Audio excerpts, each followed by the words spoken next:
하나님 아버지의 사랑과 우리 주 예수 그리스도의 은혜와 평강이 저와 여러분 심령 속에 말씀과 성령으로 충만하시기를 우리 주 예수 그리스도의 이름으로 간절히 축원합니다.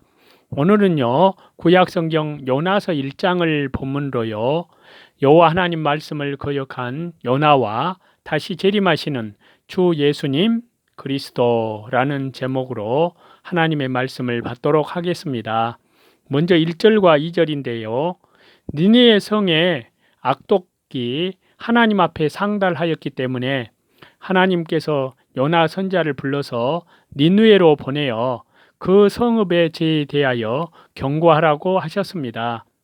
그 큰 성읍 니느웨, 이 니느웨 성은요, 티그리스강 상류에 자리 잡은 고대 아시리아의 수도로서요, 둘레가 약 145km 정도라고 하고요. 인구는 좌우를 분별하지 못하는 유아가 12만여 명이므로요. 그 총 인구는 상당히 많은 도시였음을 우리가 알 수 있습니다.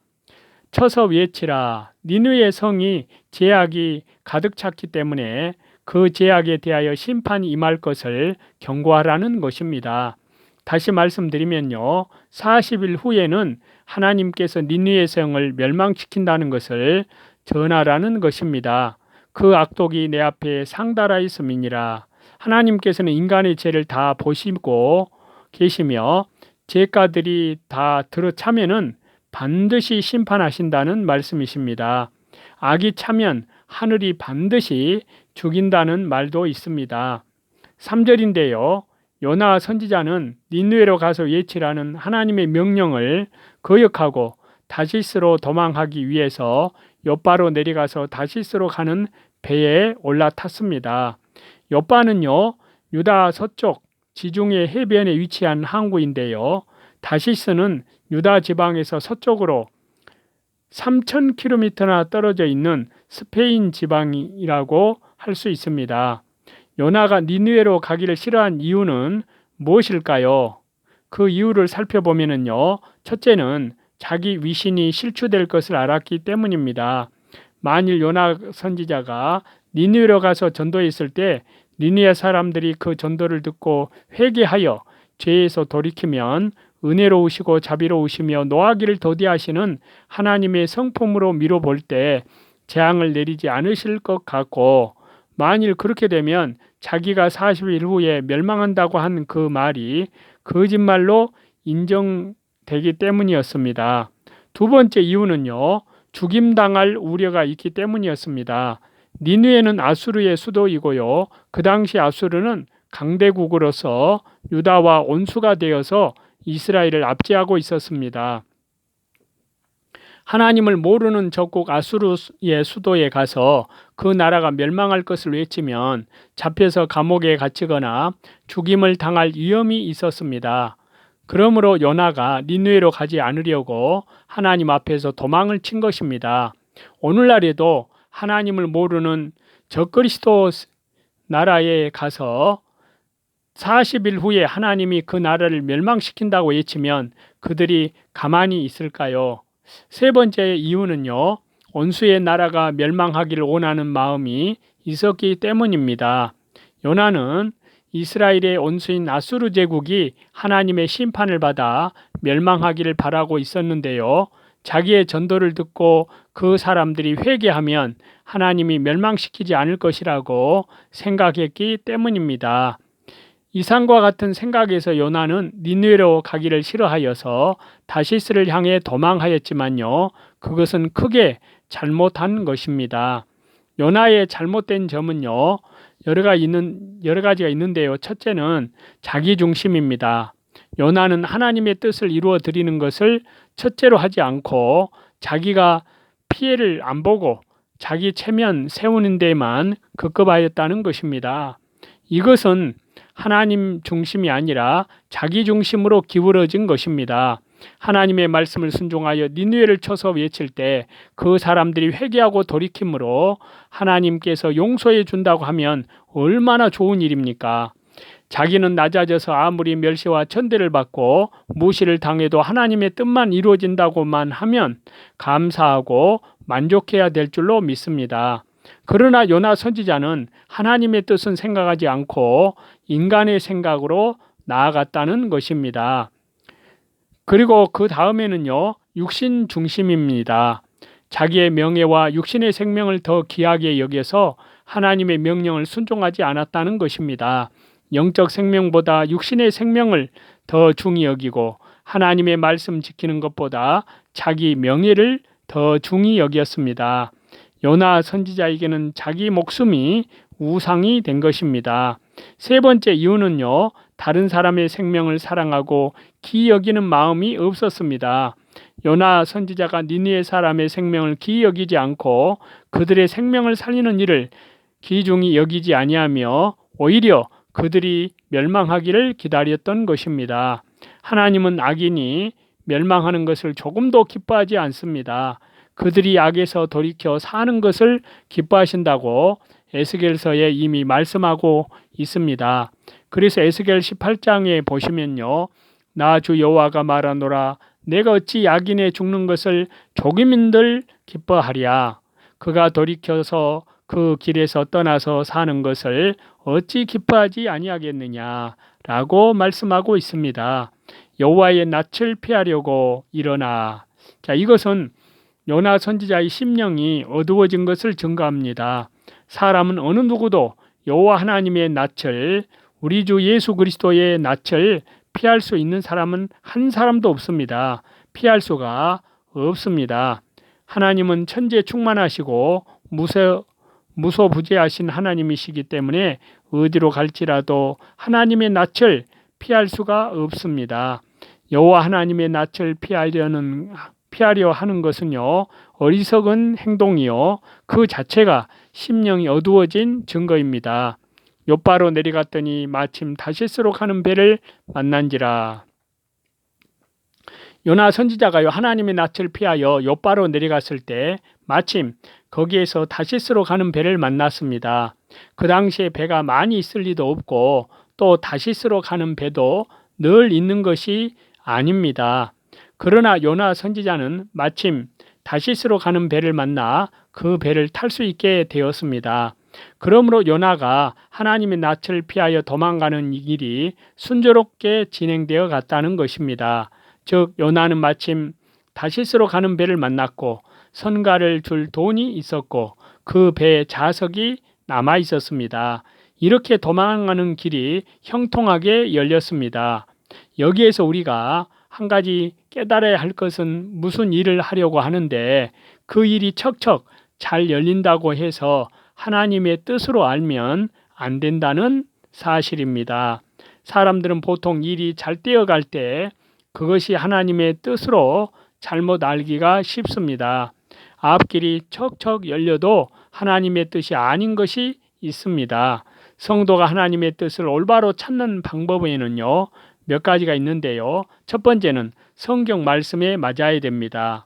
두 번째는요, 성경 본문에 없는 것은 성경의 원리 원칙에 맞아야 합니다. 그리고 세 번째는요, 신앙의 양심을 따라야 합니다.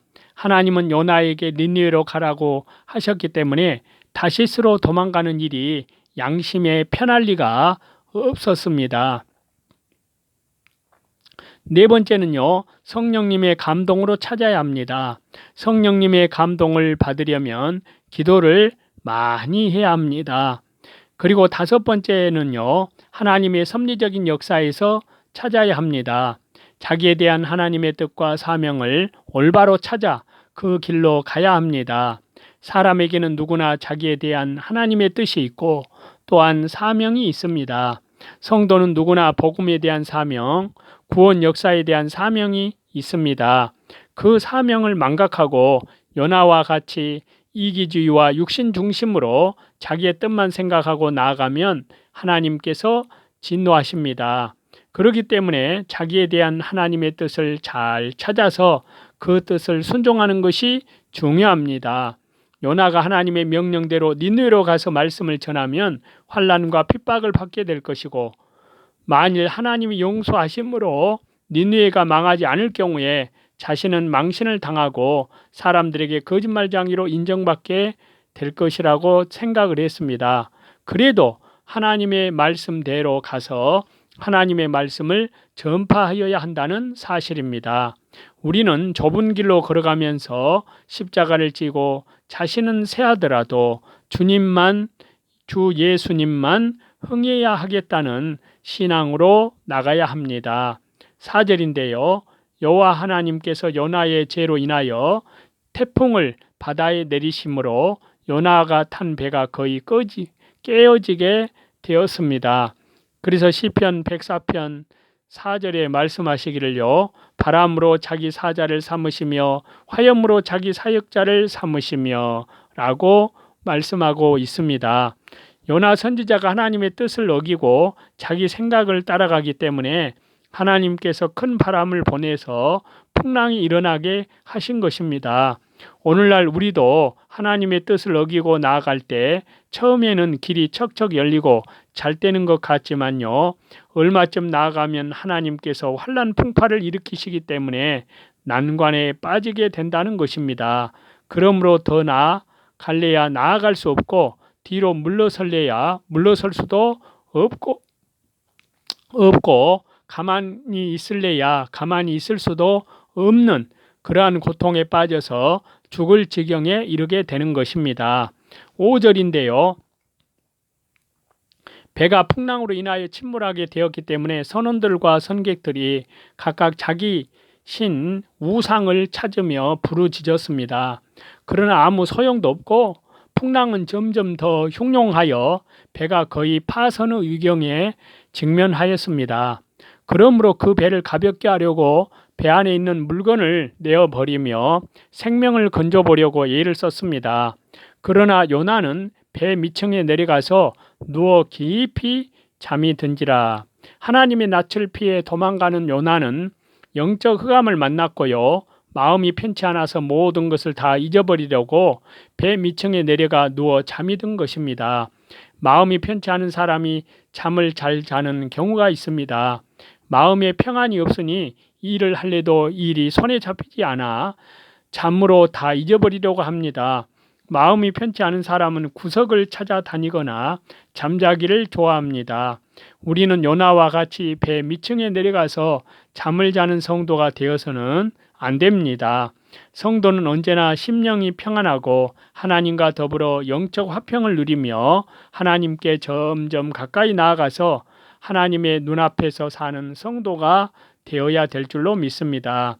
늘 깨어서 십자가를 지고 자기를 부인하면서 하나님의 뜻을 따라가야 평안이 오고 하나님께서 그 앞길을 형통하게 해 주십니다. 6절인데요. 자는 자여 어찌미뇨 일어나서 네 하나님께 구하라.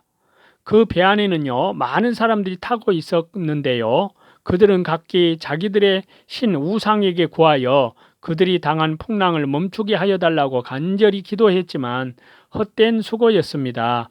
이것으로 이방 신들, 우상들은 다 헛된 것임이 증명되었습니다. 그때 선장이 배 밑층에 내려와 요나를 깨우면서 요나에게요. 네 하나님께 구하라 라고 말했습니다. 선장이 요나에게 이렇게 부탁하는 것은 혹시 요나가 섬기는 창조주 하나님으로 말미암아 구원을 받을 수 있지 않을까 하는 기대가 있었기 때문이었습니다. 7절인데요. 제비를 뽑은 결과 풍랑의 원인자가 바로 요나로 꼽혔습니다. 제비, 그 당시에 불신 사회에도 제비 뽑는 일이 있었던 것으로 보이는데요. 구약시대에는 제비로 하나님의 뜻을 알게 해주신 일이 있습니다. 잠언 16장 33절에도요. 사람이 제비는 뽑으나 이를 작정하기는 여호와께 있느니라 라고 말씀하고 있습니다. 그러나 신약시대에는요. 제비나 꿈이나 또 이상이나 음성으로 하나님의 뜻을 찾는 것은 아닙니다. 신약시대에는 표준 계시가 종결되었고요. 성령님께서 완성된 성경 말씀을 통하여 성도를 인도하십니다. 요나가 제비에서 뽑힌 것은 하나님의 섭리인데요. 하나님께서 요나 때문에 풍랑이 임한 것을 여러 사람에게 알도록 하신 것입니다. 이것은 이방 사람들 앞에서 요나의 죄를 드러내어 요나를 주 예수 그리스도의 십자가의 보혈, 영원한 속량함 안에서 철저히 회개시키려고 하신 것입니다. 성도가 죄를 지으면 하나님께서 여러 가지 방법으로 그 죄를 드러내어 깨닫도록 하시고 회개를 시키십니다. 요나와 같이 이방 사람을 통해서 깨닫게 하는 경우도 있고요. 발람과 같이 나아기를 통해서 깨닫게 하는 경우도 있습니다. 또 다윗과 같이 자식을 쳐서 깨닫게 하는 경우도 있습니다. 또 히스기야 왕과 같이 몸에 병이 나게 해서 자기의 죄를 깨닫게 하고 회개시키는 경우가 있습니다. 8절인데요.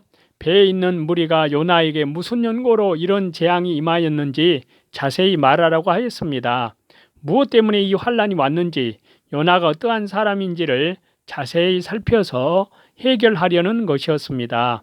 9절과 10절인데요.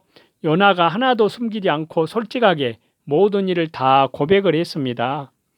이 말을 듣는 모든 사람들이 하나님은 풍랑을 일으키고 죄에 대하여 심판하시는 분으로 알게 되었고요. 그 하나님을 심히 두려워하게 되었습니다. 요나가 하나님의 낯을 피한 것은 잘못했지만 죄를 회개하고 그들에게 하나님을 증거함으로 하나님의 영광이 드러나게 되었습니다. 죄를 회개하면 자기가 낮아질 것 같지만 오히려 하나님의 영광이 드러납니다. 낮아지지 않으려고 죄를 가리우고 회개하지 않으면 하나님의 영광도 가리워지고 자신도 심령이 점점 더 어두워지고 하나님께로부터 더욱 멀어지게 됩니다. 하나님을 섬기는 자로서 하나님의 낯을 피해 도망한다는 것은 얼마나 부끄러운 일일까요? 그러나 부끄럽다고 해서 회개하지 않으면 더 부끄러운 결과가 오고 하나님의 심판이 옵니다. 그러므로 솔직하게 고백하는 것이 제일 상책입니다. 그래서 잠언 28장 13절에 말씀하시기를요. 자기의 죄를 숨기는 자는 형통하지 못하나 죄를 자복하고 버리는 자는 불쌍히 여김을 받으리라 라고 말씀했습니다. 우리가 언제나 자기 죄를 자복하고 버리는 믿음을 가져야 될 줄로 믿습니다. 11절과 12절인데요.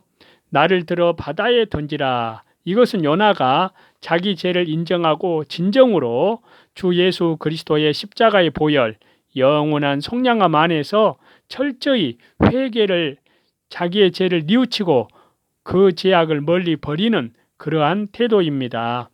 곧 사선, 그러니까 죽음에 임박한 그 배를 그 사선을 넘는 진정한 회개입니다. 죄를 온통히 여기고 그 죄를 생각할 때 자기는 마땅히 죽을 자로 알아서 목숨을 내어놓는 자리에까지 나아간 것입니다. 과거에는 죄를 범했을지라도 앞으로는 죽을지언정 죄를 범치 아니하려는 마음을 가져야 진정한 회개입니다. 말로만 자기 죄를 인정하고 마는 것이 아니라 죄를 죽음보다도 더 미워하고 자기가 죽어야 마땅한 자인 줄을 아는 자리에 나아가야 진정한 회개입니다. 그래서 마태복음 5장 26절에요.